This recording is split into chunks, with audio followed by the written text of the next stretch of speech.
স্বাগত নিউজ 24 সকালের বিরতিহীন সংবাদে, সাথে আছি আমি আফসার উদ্দিন। 2009 থেকে 21 তিন মেয়াদে আওয়ামী লীগ সরকার পার করছে এক যুগ। দীর্ঘ এই সময়ে বাংলাদেশের অর্থনীতির সূচক ঊর্ধ্বমুখী হয়েছে, অবকাঠামো খাতে দৃশ্যমান হয়েছে অভাবনীয় উন্নয়ন, কমে এসেছে দারিদ্র্য, বেড়েছে কৃষি উৎপাদন। শাহ আলী জয়ের রিপোর্ট।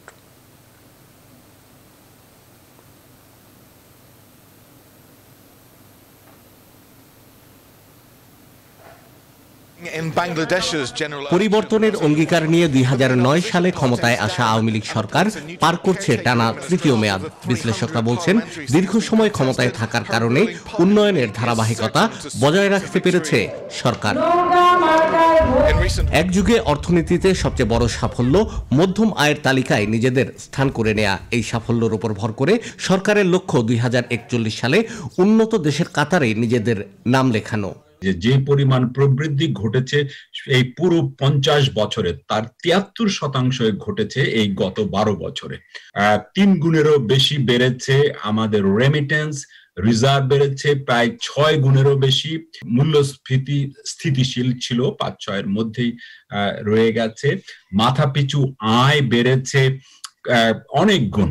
আওয়ামী লীগ সরকারের নির্বাচনী অঙ্গীকার অনুযায়ী তথ্য প্রযুক্তির মহাসড়কে যুক্ত হয়েছে তৃণমূলের প্রান্তিক জনগণ। বিদ্যুৎ সেবার আওতায় প্রায় 100% মানুষ। অবকাঠামো উন্নয়নের সবচেয়ে বড় বিজ্ঞাপন পদ্মা সেতু। দ্রুত গতিতে এগিয়ে চলেছে কর্ণফুলী টানেল, মেট্রো রেলের মতো অন্তত 10টি মেগা প্রকল্প। একমাত্র পদ্মা থেকে আমরা 1% জিডিপি যোগ করব। অন্যান্য প্রকল্প থেকেও যদি এরকম ভাবে আমরা জিডিপি যুক্ত করি, তাহলে কল্পনা করুন যে আগামী 2 বছরের মাথায় বাংলাদেশের প্রবৃদ্ধির হার কি হবে। ভারতের সঙ্গে বাংলাদেশের সীমান্ত নির্ধারণের পাশাপাশি ভারত ও মিয়ানমারের সঙ্গে সমুদ্র বিরোধ নিষ্পত্তি হয়েছে কোনো ধরনের বিবাদ ছাড়াই। ফলে খুলে গিয়েছে সমুদ্র অর্থনীতির দুয়ার। তবে বৈশ্বিক মহামারী করোনার ধাক্কায় অন্যান্য দেশের মতো কিছুটা বেসামাল হয় বাংলাদেশের অর্থনীতিও। সরকার বলছে, এই সংকট কাটিয়ে ওঠার সামর্থ্য আছে বাংলাদেশের। যেখানে অন্যরা নেগেটিভ মাইনাস প্রবৃদ্ধি এবং আমাদের প্রতিবেশী রাষ্ট্রগুলো, সেখানে আমরা পজিটিভ, এবং এই বছর 6 মাস পার হয়ে গেছে, যা রিপোর্ট পাচ্ছি আমাদের পজিটিভ ট্রেন্ডটা আর বেটার হচ্ছে। যেমন রপ্তানি অলরেডি ঘুরে দাঁড়িয়ে গেছে। এক যুগ সময়ে রাজনীতির মাঠে চড়াই উতরাই থাকলেও ফসলের মাঠে হার মানেনি বাংলার কৃষক। খাদ্য উদ্বৃত্ত বাংলাদেশের নাম ধান, মাছ, সবজি উৎপাদনকারী দেশগুলোর তালিকার শীর্ষ কাতারে। শাহ আলী জয়, নিউজ 24, ঢাকা। টানা ক্ষমতার এক যুগে পা রাখছে আওয়ামী লীগ নেতৃত্বাধীন সরকার। অর্থনীতি ও রাজনীতি বিশ্লেষকদের মতে এই দীর্ঘ সময়ে সরকারের বড় সফলতা মেগা প্রকল্পগুলোর দৃশ্যমান বাস্তবায়ন। সামাজিক ও অর্থনৈতিক বিভিন্ন সূচকে এগিয়ে যাওয়ার পাশাপাশি সাধারণ মানুষের মন জয়ে বড় ভূমিকা রেখেছে এসব প্রকল্প। এছাড়া নিজস্ব অর্থায়নে পদ্মা সেতু নির্মাণের মতো সাহসী সিদ্ধান্ত তাক লাগিয়েছে বিশ্বকেও। লাকমিনা জাসিমের সময় রিপোর্ট।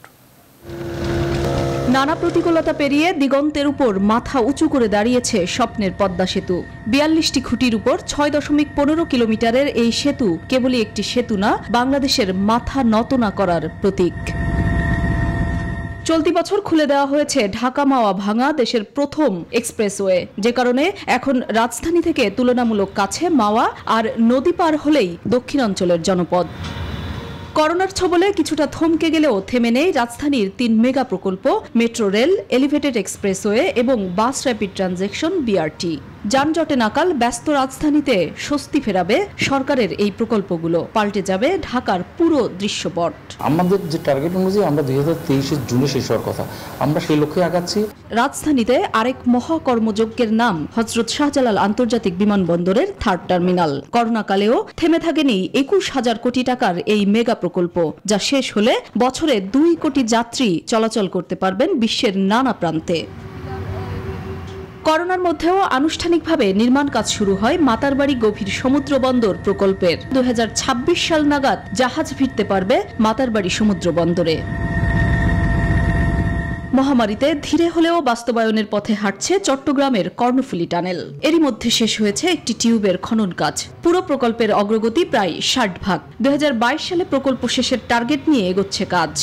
নির্ধারিত সময়ের মধ্যে আমরা টানেলের কাজ সম্পূর্ণরূপে সম্পন্ন করার জন্য জোর প্রচেষ্টা চালিয়ে যাচ্ছি। আওয়ামী লীগের নেতৃত্বে টানা সরকার গঠনের বড় সুফল মেগা প্রকল্পগুলো, বলছেন বিশেষজ্ঞরা। পদ্মা চালু হবার সাথে সাথে সেখানে ব্যবসা বাণিজ্যের অনেক প্রসার ঘটবে, এফডিআই যাবে। একইভাবে পায়রা বন্দর যদি শেষ করতে পারি তাহলে পদ্মা ব্রিজের আমরা সুযোগটা নিতে পারবো।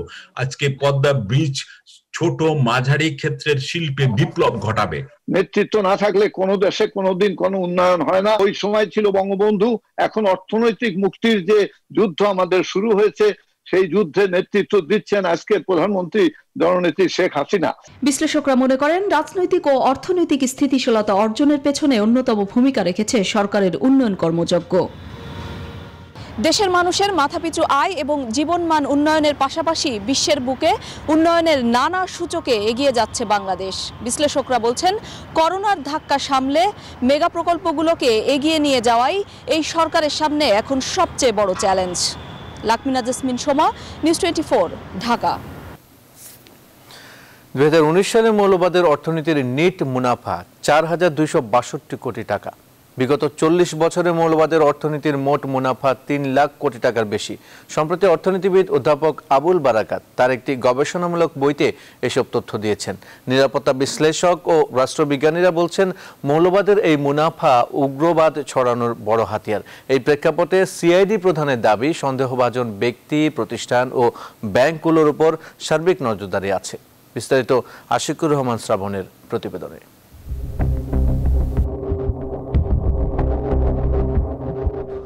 গত প্রায় 2 দশক ধরে আলোচনায় মৌলবাদের অর্থনীতি।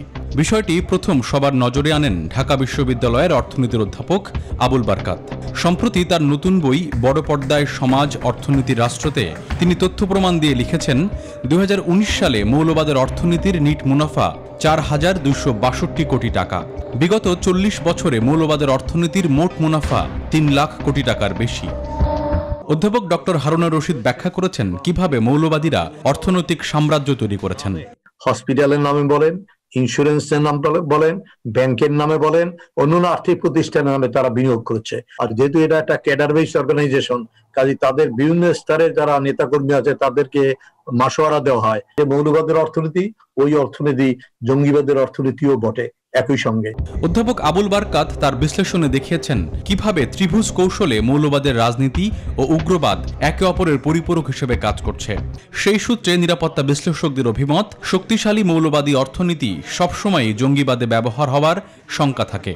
এই যে মৌলবাদের অর্থনীতি যে কথাটি বললেন, যেটা জঙ্গিবাদ এবং উগ্রবাদ সরানোর সবচেয়ে বড় একটি শক্তি, তাকে কিন্তু আমরা মোকাবেলা করতে পারিনি এবং অর্থনৈতিক শক্তি বিস্তার লাভ করছে বিধায় তাদের সাংগঠনিক যে নীরব তৎপরতা সেটা কিন্তু বৃদ্ধি পাচ্ছে। পুলিশের অপরাধ তদন্ত বিভাগ সিআইডি প্রধান জানান জঙ্গি অর্থায়ন বিষয়ে সবসময় সতর্ক অবস্থানে তারা। এই ফান্ডিং এর এগেইনস্টে কিন্তু অল আউট এফোর্ট নেওয়া হয়েছে। অনেকগুলো এজেন্সি টাকা নিয়ে আসতো, সেগুলোকে বন্ধ করার চেষ্টা করা হচ্ছে। অনেকগুলি ব্যাংক এটাতে জড়িত ছিল, সেই ব্যাংকগুলোকে ইন্টারন্যাশনালিও জরিমানা করা হয়েছে। বাংলাদেশ ব্যাংকের ইন্টেলিজেন্স ইউনিট BFIU আমাদেরকে সরাসরি সহযোগিতা প্রদান করে আসছে। জঙ্গিবাদে যাতে বাইরে থেকে অর্থায়ন হতে না পারে এই জন্য আমরা অত্যন্ত সচেষ্ট আছি। বিশ্লেষকরা বলছেন নানা কৌশলে রং বদলে উগ্রবাদীরা বিভিন্ন দল ও সংগঠনে আত্মগোপনের চেষ্টা করছে। সে বিষয়ে নজরদারি বাড়াতে হবে। এই কালসাপ কিন্তু বেড়ে উঠছে, বিস্তার ঘটছে, দুর্বাঘাসের নিচে বেড়ে উঠছে। আমরা হয়তো কেউ টের পাচ্ছি, কেউ টের পাচ্ছি না, অথবা টের পেয়েও যেটা করণীয় সেটা আমরা করছি না। সেটা আশিকুর রহমান শ্রাবণ, নিউজ 24, ঢাকা। গেল 2 বছরে কক্সবাজারকে ঘিরে নেওয়া হয়েছে 25টি মেগা প্রকল্প সহ 77টি উন্নয়ন প্রকল্প। এগুলো বাস্তবায়িত হলে পাল্টে যাবে কক্সবাজারের চেহারা। একই সঙ্গে জাতীয় অর্থনীতির বড় একটি অংশের যোগান আসবে এখান থেকেই, এমন মত বিশ্লেষকদের। এরই মধ্যে উন্নয়ন প্রকল্পের জমি অধিগ্রহণে ক্ষতিপূরণের চেক হস্তান্তর শুরু হয়েছে। কোনো প্রকার হয়রানি ছাড়া টাকা পেয়ে খুশি জমি মালিকরাও। কক্সবাজার থেকে আইয়ুবুল ইসলামের তথ্যচিত্রে ডেস্ক রিপোর্ট। কক্সবাজারকে একটি উন্নত ও পরিপূর্ণ পর্যটন নগর হিসেবে গড়ে তুলতে শেখ হাসিনা সরকার পরিকল্পিতভাবে একের পর এক উন্নয়ন প্রকল্প বাস্তবায়ন করে যাচ্ছে। গেল 2 বছরে এখানে নেওয়া হয়েছে 25টি মেগা প্রকল্প সহ 77টি উন্নয়ন প্রকল্প। এসব প্রকল্পে 3 লক্ষ কোটি টাকার অধিক বিনিয়োগ করা হচ্ছে। এরই মধ্যে এসব প্রকল্পে প্রায় 14,000 একর জমি অধিগ্রহণ করা হয়েছে। জমি অধিগ্রহণে ক্ষতিপূরণ ধরা হয়েছে 5,694 কোটি 61,47,000 টাকা। এর মধ্যে তাপবিদ্যুৎ কেন্দ্র, এলএনজি ও আলট্রা সুপার ক্রিটিক্যাল কোল ফায়ার সহ বিভিন্ন উন্নয়ন প্রকল্পের কাজ চলমান রয়েছে। এসব প্রকল্পের অধিগ্রহণকৃত জমির মালিকদের স্বচ্ছতার মধ্য দিয়ে ক্ষতিপূরণের টাকা দেওয়া হচ্ছে বলে জানালেন সংশ্লিষ্টরা। 2008 সনের পর থেকে এই মুহূর্তে আমাদের চলমান অধিগ্রহণ মামলা সংখ্যা 77 এবং এতে যে পরিমাণ ক্ষতিপূরণের টাকা রয়েছে তার সিংহভাগ আমরা দিয়ে দিয়েছি। আমরা আশ্বস্ত করতে চাই জনগণকে যে তারা যেন তাদের নিজেদের আবেদনটা নিজে করেন, নিজে নিয়ে আসেন এবং নিজের টাকা নিজে বুঝে নেন। আমরা সেই আহ্বান জানাবো।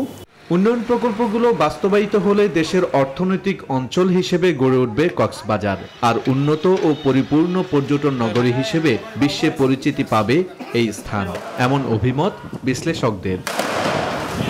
Desk report, news 24। চলতি মাসের মধ্যে করোনা ভ্যাকসিনের রপ্তানি শুরু করতে যাচ্ছে ভারত। দেশটির পররাষ্ট্র মন্ত্রণালয়ের এক কর্মকর্তা বরাত দিয়ে মঙ্গলবার এমনটাই তথ্য দিয়েছে বিবিসি। সংবাদ মাধ্যমটির প্রতিবেদনে বলা হয়, নাম প্রকাশে অনিচ্ছুক ওই কর্মকর্তা ভারতের ভ্যাকসিন প্রদান কর্মসূচি শুরুর 2 সপ্তাহের মধ্যেই রপ্তানি শুরু হবে বলে তথ্য দিয়েছেন। স্থানীয় চাহিদা মেটাতে নয়াদিল্লির টিকা রপ্তানির খবরটি তিনি ভিত্তিহীন বলে উড়িয়ে দিয়েছেন। মহামারী মোকাবেলায় ভারত সরকার অন্য দেশগুলোকে সহায়তার পরিকল্পনা এখনও আগের মতোই রয়েছে বলেও মন্তব্য করেন তিনি।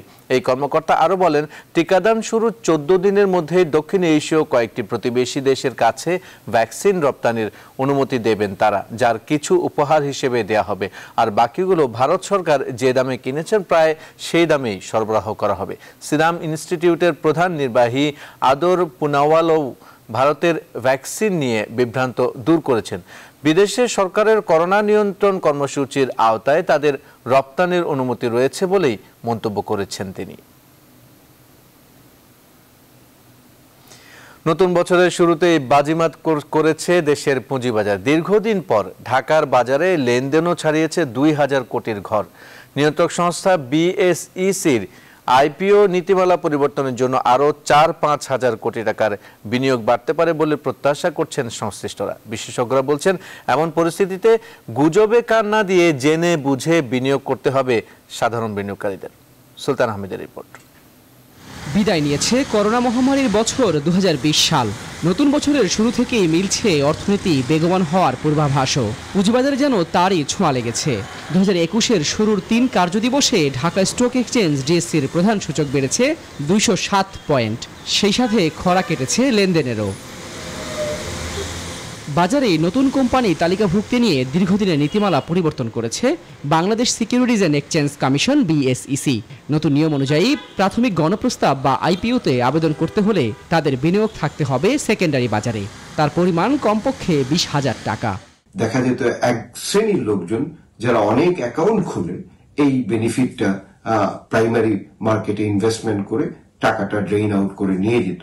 বাট এখন যেটা হবে, যারা ক্ষুদ্র বিনিয়োগকারী সকলেই তারা কিন্তু যারা সেকেন্ডারি মার্কেটে ট্রেড করে তারা এই বেনিফিটটা পাবে। বছরের প্রথম 3 কার্যদিবসে গড়ে লেনদেন হয়েছে 2,221 কোটি টাকা।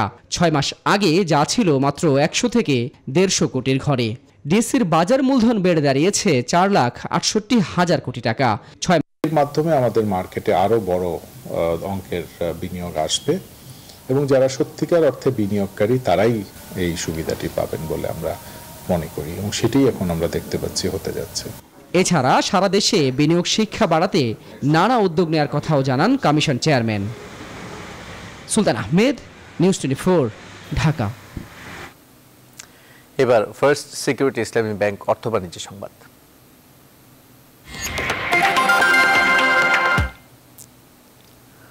ফরিদপুরে এবছর মুড়ি কাটা পেঁয়াজের আশানুরূপ উৎপাদন হয়েছে। গেল বছর ভালো দর পাওয়ায় লাভের আশায় বেশি জমিতে পেঁয়াজের আবাদ করেছেন কৃষকরা।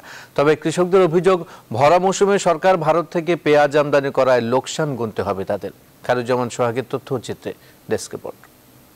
চাষে দক্ষিণাঞ্চলের মধ্যে ফরিদপুর হচ্ছে অন্যতম একটি জেলা। আবহাওয়া অনুকূলে থাকায় প্রতি বছরের মতো এবছরও মুড়ি কাটা পেঁয়াজের ফলন ভালো হয়েছে। কৃষকদের অভিযোগ, লাভের আশায় গেল বছরের চেয়ে এবছর বেশি জমিতে পেঁয়াজের আবাদ করেছেন তারা। তবে হঠাৎ করে ভারত থেকে পেঁয়াজ আসায় বাজারে দর কমতে শুরু করেছে। এই অবস্থায় উৎপাদন খরচ তুলতে পারবেন কিনা তা নিয়ে শঙ্কায় তারা। এনে যা হয়েছে 50-60 টাকা যদি বেঁচে পারতাম তা কিছুটা চালানো আসতো। মৌসুমে কৃষকদের পেঁয়াজের ন্যায্য দাম না পেলে আগামী মৌসুমে পেঁয়াজের আবাদ কমে যাবে বলে মনে করেন কৃষি কর্মকর্তা। এই ভরা মৌসুমে বাহির থেকে পেঁয়াজ আনা হয়, তাইলে হয়তো বা পরবর্তীতে এটা নেতিবাচক প্রভাব পড়বে। দাম কম পাইলে পরবর্তী বছরে এই পেঁয়াজের আবাদে উৎসাহ হারিয়ে ফেলবে, আবাদ কমতে পারে। এবছর ফরিদপুর জেলায় 5160 হেক্টর জমিতে মুড়ি কাটা পেঁয়াজ আবাদ করা হয়েছে, যা থেকে প্রায় 70,000 মেট্রিক টন পেঁয়াজ উৎপাদিত হবে। Desk report, news 24। বিরতিহীন সংবাদে এই ছিল এখনকার আয়োজন। সাথে থাকার ধন্যবাদ সবাইকে।